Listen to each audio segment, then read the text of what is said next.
welcome everyone. I'm so happy to have you all here. My name is Annie. In a moment you will be meeting Chuck and some of our lovely birds. And we all come from the Raptors. We are a bird of prey center located in Duncan on Vancouver Island. Now, in addition to the work that we also do at our center promoting education and conservation, many of our birds also have jobs. Now, you're not going to find them on the weekend slinging frappuccinos at your local Starbucks. That's not the kind of work or job that I'm talking about. But they are helping us at industrial sites, places like Vancouver International Airport, that's just right over there. We are heading out with our birds and we're helping them to conduct bird control.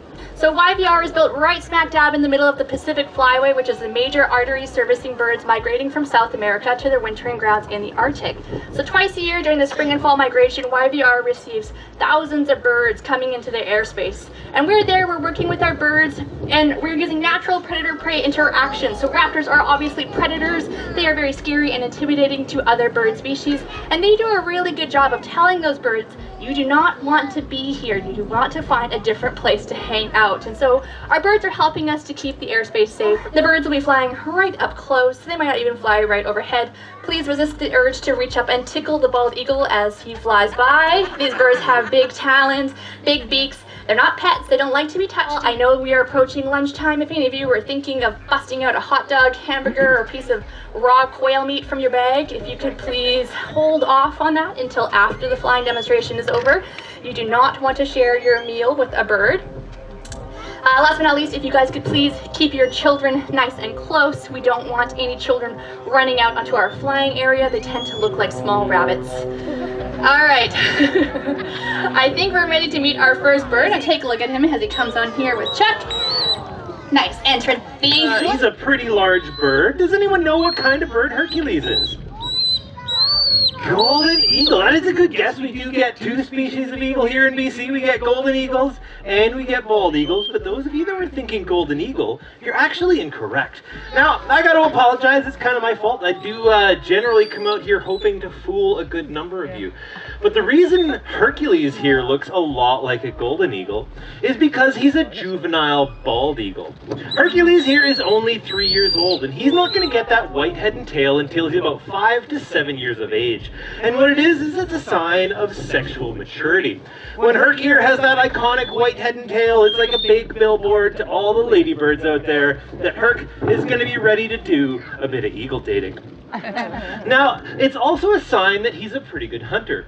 About 80% of all wild raptors die of starvation before they get to adulthood. So if Hercules here does survive that long, it's more or less telling all of the potential mates he may have out there that Hercules is a good hunter and that he'll be able to provide for a family. Now, Herc's a pretty big bird. Looking at him, how much do you think a bird like Herc here weighs? Annie and I are walking around with him on our arms. What do you think Hercules might weigh? Go ahead and shout it out, guys. 30 pounds. 12 pounds, 7 pounds. Anyone else? 30. 30 pounds. I think I heard 75 over there. Thank you very much. Welcome to the gun show, ladies and Flattery is the way to our hearts. Now, Herc looks pretty big, but bald eagles have to be the masters of weight, they have to be the masters of cutting weight. And the reason for that is because they have to fly. The heavier Herc is, the bigger his wings have to be, and the stronger he has to be. So they've got a bunch of tricks up their sleeve to make them nice and light. First off, they're made up of thousands of feathers, which are, of course, notoriously light. But on top of that, if you were to look at something like Hercules' bones, you'd see that they're filled with all sorts of pockets of air. It'd be like looking at a sponge. And the reason he does that is so that way his bones stay really, really light, but really, really rigid at the same time.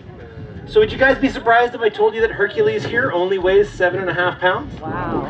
Yeah, it's pretty cool, isn't it? I heard someone say 7 pounds over there. That was a very, very good guess.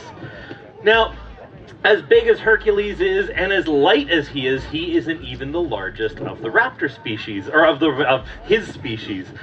In the bald eagle world, in the raptor world, it is always the females that are bigger. Now, what does it mean when the girls are bigger? we're better. They're better. This little girl said they eat the males. Yeah, we do. Oh man, that might be the best answer I've ever had. Thank you. Now, they are bigger, they are better, they are stronger. You do not look anywhere near as majestic on the ground as you do in the air. Come on, big man.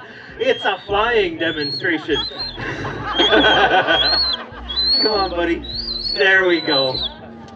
Now, the females being much larger, it does mean that they are stronger. It does mean that they're faster. It means that they can take down much larger prey. They even choose their own mates. So they're not all that different from their human counterparts after all. But if Hercules here were not able to produce enough food for a family, you weren't all that wrong. It isn't uncommon for a female to beat up a male and feed him to the kids.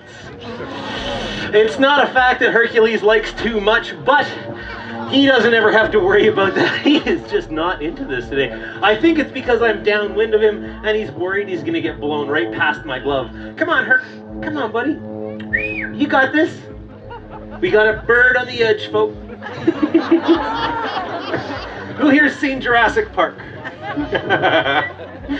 Now, they are quite large birds. One of the ways they're able to get to such a size is they're able to rely on a pretty broad range of foods. They will eat mammals, they'll eat lizards, they'll eat birds, they'll even scavenge for garbage, but they'll also do something pretty interesting called kleptoparasitism. Now what that is it's a big fancy science word for dirty rotten thief. Hercules here knows he's much bigger than most other predators that he's likely to find at a landfill, and he will not hesitate to use that size to his advantage. He'll go and he'll look scary next to something that has just caught some food, and then he will chase it off. He'll get himself a free meal. They are a fishing eagle. If you could see the bottom sides of his feet, you would see that his feet are covered with little sort of sandpaper textured pads, and those allow him to hold the slippery fish. Now, we do have quite a few bald eagles here. We can be very proud of that fact because it hasn't always been the case. Back in the 50s and 60s, we were using a pesticide called DDT. Now, although it wasn't killing birds like Hercules here outright, what it was doing is it was gathering in some of the top predators. Birds like peregrine falcons, golden eagles, and bald eagles were all driven to the brink of extinction. It was causing eggshell thinning, so a bird like Hercules here would go home at the end of a long day at the office and lay down to roost on his eggs to keep them warm. And he'd crush them under his own weight. So unfortunately, for about a 30-year period of time, there weren't a lot of bald eagles hatching out. It wasn't until about the mid-70s that we realized what was going on, and we managed to ban the use of DDT in agriculture in North America. Ever since, these birds have been making an incredible comeback. It is really important that we make sure that we are only flying one bird of prey at a time. Do you guys know why that might be the case? You can just shout it out. They might fight, that's right. Raptors are very territorial and they defend those territories using their talons and their beaks. And you basically heard Chuck explain the relationship between a male and female, even when they're trying to cooperate to raise their young, is very tedious at the best of times. They do not really get along with one another. Raptors are eagles, owls, hawks, and falcons. Those are the main four. There are some oddballs in between. And all of these birds share three main features in common with one another.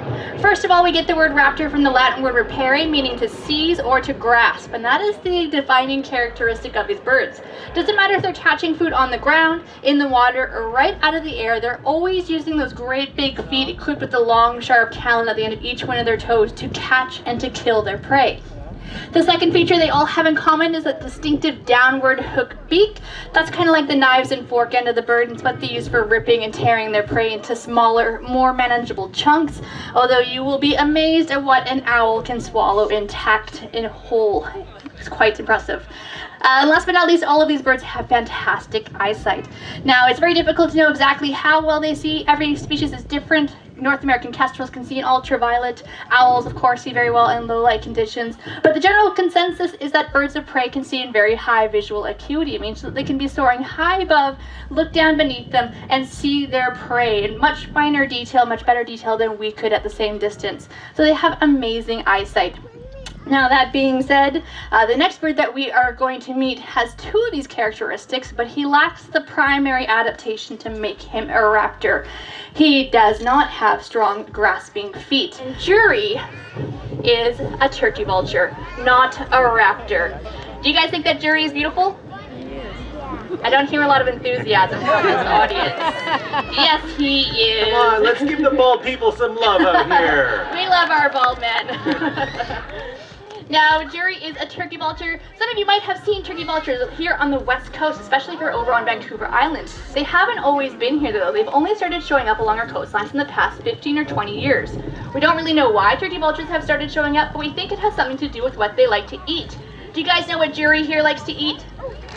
Roadkill. Turkeys, I heard. How does he like his turkeys? Dead.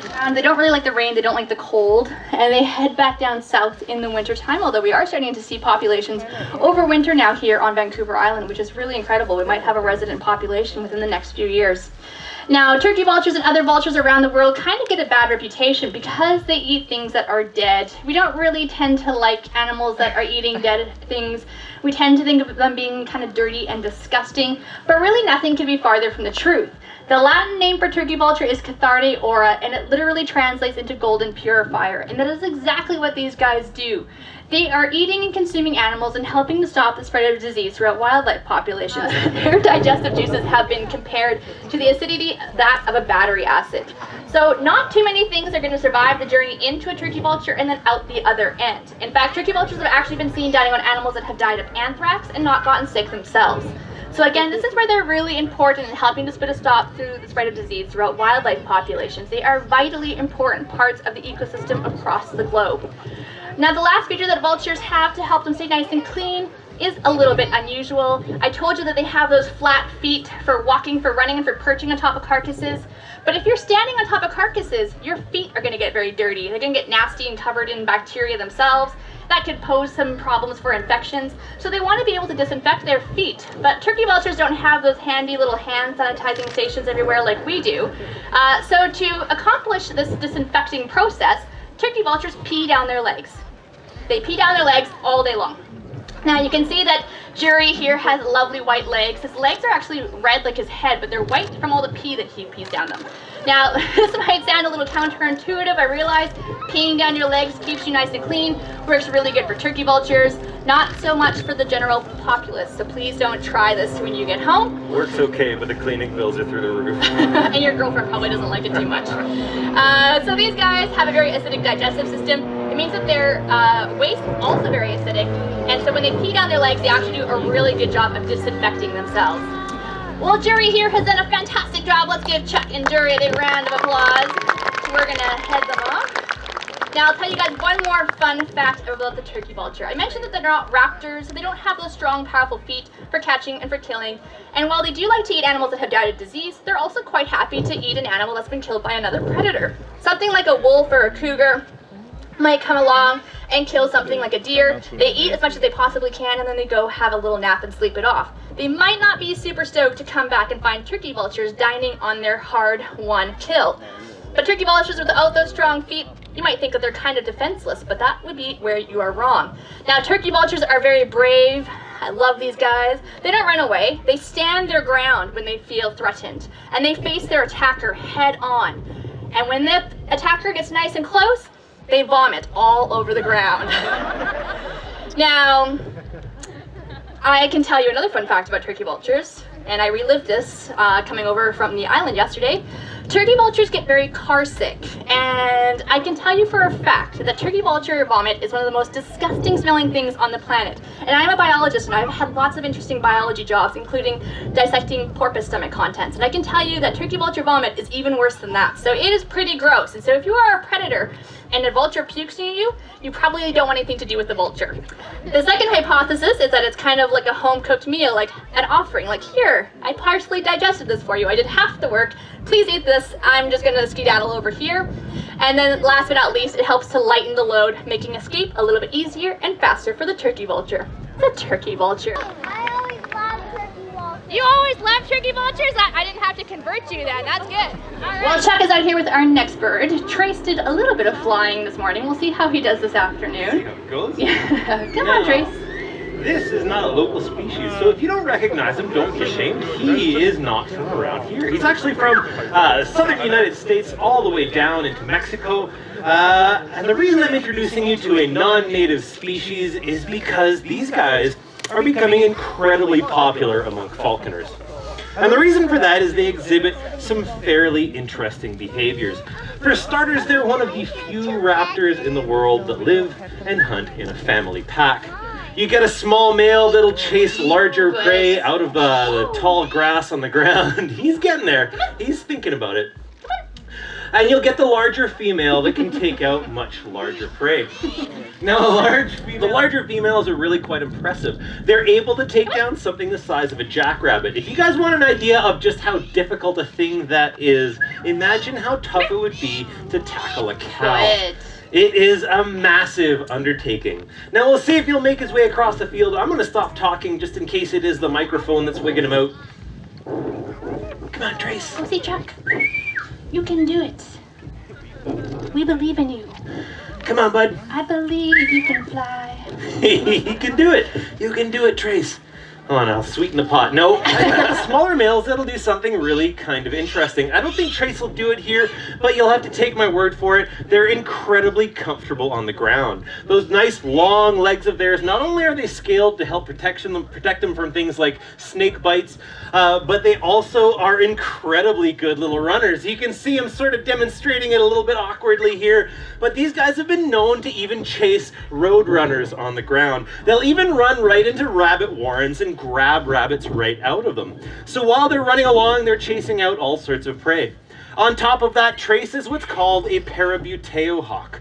And that means he's got big broad wings made for soaring and riding thermals like you see red-tailed hawks doing here locally. But on top of that, they've got these big, long, beautiful tails made for catching food in the air. I'm going to roll the dice on this and I'm going to see if he's going to do it. I think I'm really pushing my luck. But if he can do it, it's really quite cool. It'll be a good demonstration of just how agile these guys are in the air. Come on, Trace. Up. Oh, he got it! Let's give him a round of applause, guys. He's gonna go eat that. All right, guys. This here is Inspector, and he is an owl. These guys are called spectacled owls because it looks like they are wearing glasses around their eyes. You can see that lovely ring of white feathers around his eyes there. Now, we do have lots of owl species here in Richmond and in British Columbia. Most commonly, you're probably going to get a chance to see great horned owls, barred owls, and if you take a look at that barn over there that's up on a post, that is actually a barn owl nest box that they apparently had some chicks that successfully fledged just a little while ago.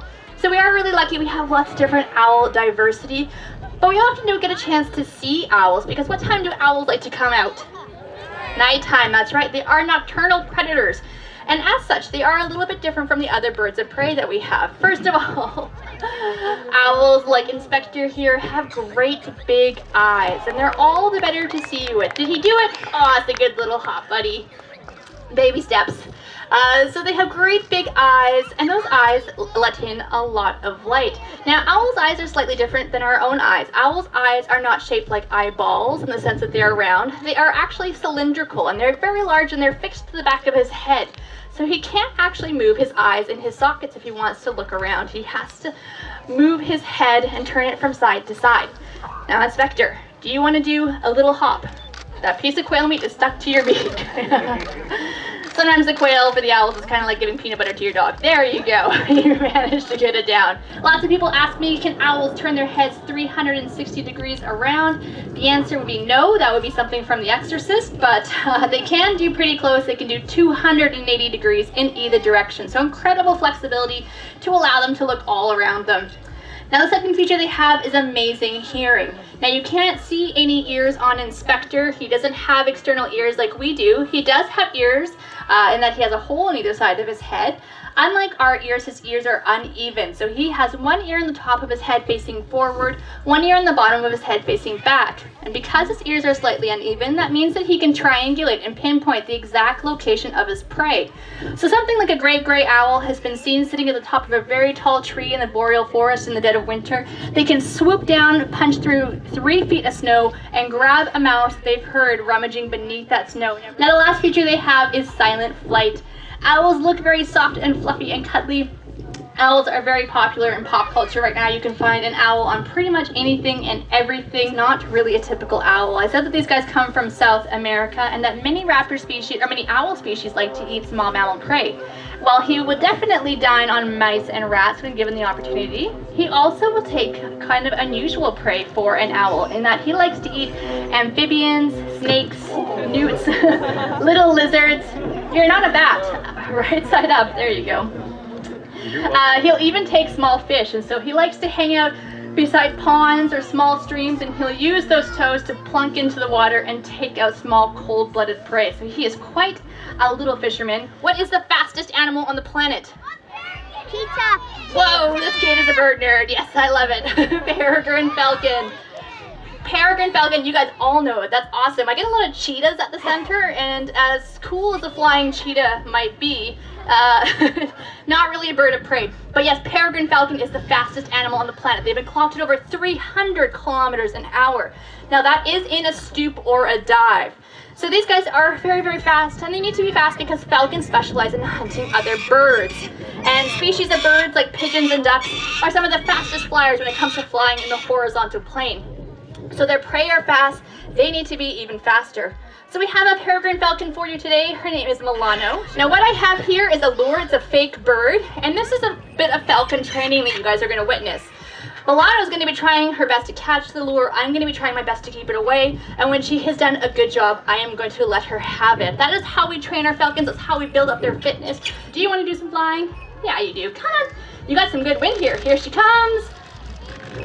Now I want you guys to notice as she is flying, how she flies. She has long, narrow wings, a long, narrow tail. Everything about her is designed for speed and for agility. She is the Ferrari of the bird world. You're not really interested in the lure though. So these guys are going very, very fast. What they're doing is they're looking for height. Once she gets up nice and high, she looks down beneath her for something to go after, something like a pigeon. And she'll ball up her talons into fists, and she'll punch that prey right out of the sky. She bombs in overhead. Good job, little girl. All right, Milano's done a great job. I'm going to let her have the lure. Milano, hey! That's her indication that she is going to get to pass this lure and catch it the next time around if she decides to come back. But I know it's nice and windy, and you are having a rip-roaring good time out there. Can you come in here? Here she comes, guys. Let's give her a great big round of applause. That was fantastic. I'm sorry, guys. I'm totally going to do like a nerdy bird dance after this because that was so amazing. That was great. Now you can see that she's got her wings covered up. She's worked really hard for that lure, for that piece of meat at the end of it. You remember Chuck saying that a bird like Hercules would be totally happy to watch a peregrine falcon do all that hard work and then swoop down and steal the meal from her. So she is 100% convinced that all of you in the audience would love nothing more than to steal that piece of quail meat that she has there. So she's covering it up. When she catches her breath, she's going to eat it very, very fast, because she doesn't actually know where her next meal is coming from. Big broad-winged birds like the bald eagle that you saw, they can hold their wings open and they're kind of like a great big giant kite. They don't really have to work too hard. But with these long narrow wings, peregrine falcons burn a lot of energy, and while they're flapping and soaring around like that, all of those calories need to be replaced in the food that they are eating. So she doesn't really know where her next meal is coming from. She's eating very quickly so that she can get those calories and hopefully get it down before another predator comes in. Now, peregrine falcons were also affected by DDT like the bald eagles, and we saw their numbers crash after World War II.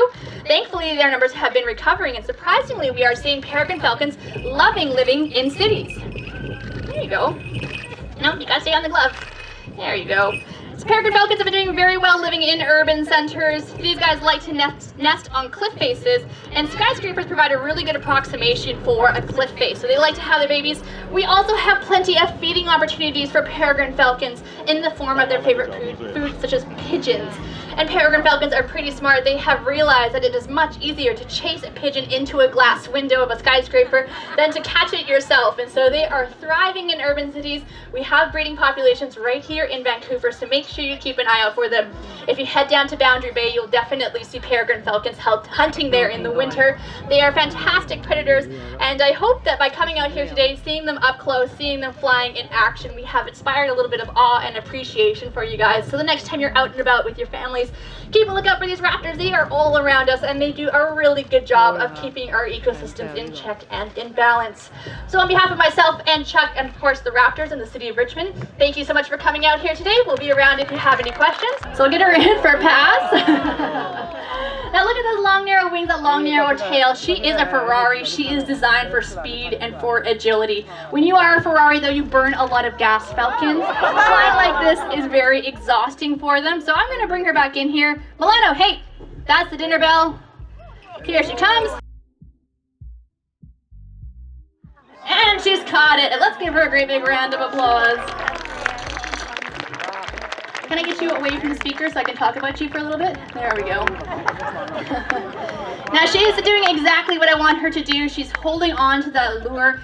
We teach all of our birds the important skills that are necessary for them to catch and kill on their own. If she was in the wild, she would have to hold on to her prey with both talons. She doesn't want them to escape.